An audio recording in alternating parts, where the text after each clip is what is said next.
अगर आपको भी मेरी तरह खाना बनाते वक़्त समझ नहीं आ रही कि आज क्या पकाएँ, तो ये मज़ेदार सी रेसिपी आज आपके लिए है। बहुत ही ईज़ी रेसिपी है और बनाने में भी बहुत ही आसान है, चटपटी सी आज हम ये बनाएँगे। साथ अगर घर का बना हुआ अचार हो जाए तो ये रेसिपी जो है ये और भी ज़्यादा मज़ेदार हो जाएगी।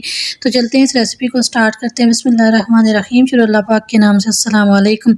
जब से मैंने ये चॉपर लिया, यकीन मानिए मेरी आधी ज़िंदगी आसान हो गई, क्योंकि कटिंग में इतनी आसानी हो गई है और खाना बनाते हुए भी इतना टाइम नहीं लगता। तो सबसे पहले हम इसमें ना प्याज को चॉप कर लेंगे, इस तरह रफली काटेंगे और इसको हम इसी चॉपर में अनचॉप कर लेंगे। इसके बाद ये आप देखिए कितना अच्छा ये चॉप हो चुका है। अभी हम क्या करेंगे, पैन लेंगे, पैन में हम इस प्याज को डालेंगे, थोड़ा-सा ऑयल डालेंगे और इसको फ्राई होने के लिए रख देंगे। इसके बाद हम बड़े साइज़ का एक टमाटर लेंगे, उसको भी हम इस चॉपर में चॉप कर लेंगे।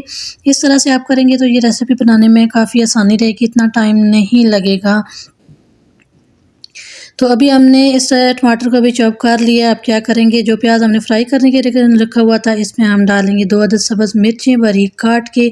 प्याज को हमने ज़्यादा ब्राउन नहीं करना, हल्का सा ब्राउन करेंगे। इसके बाद हम इसमें जो है वो टमाटर डाल देंगे। जो टमाटर का पेस्ट हमें बना के रखा हुआ है वो हम इसमें डालेंगे और इसको थोड़ा-सा पका लेंगे।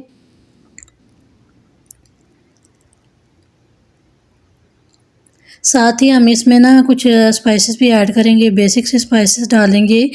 और सबसे पहले हम इसमें नमक डाल देंगे अकॉर्डिंग टू टेस्ट। आप स्पाइसेस अपनी मर्ज़ी से कम या ज़्यादा कर सकते हैं। मैंने अपने टेस्ट के हिसाब से इसमें नमक डाल दिया। साथ ही कुटी हुई लाल मिर्च का इस्तेमाल करेंगे और इसको थोड़ा-सा हम पका लेंगे। साथ ही हम इसमें थोड़ा-सा पानी डालेंगे ताकि जो टमाटर का कच्चापन है वो ख़त्म हो जाए। थोड़ी-सी हम हल्दी डाल देंगे अच्छा सा कलर लाने के लिए।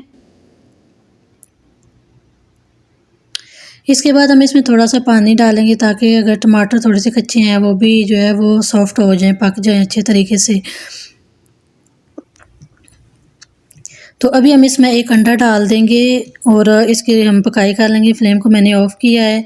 यहाँ पे एक अंडा तोड़ के हम इसमें डालेंगे और साथ ही हम इसमें डाल देंगे पुदीना और सब्ज़ धनिया बारीक कटी हुई।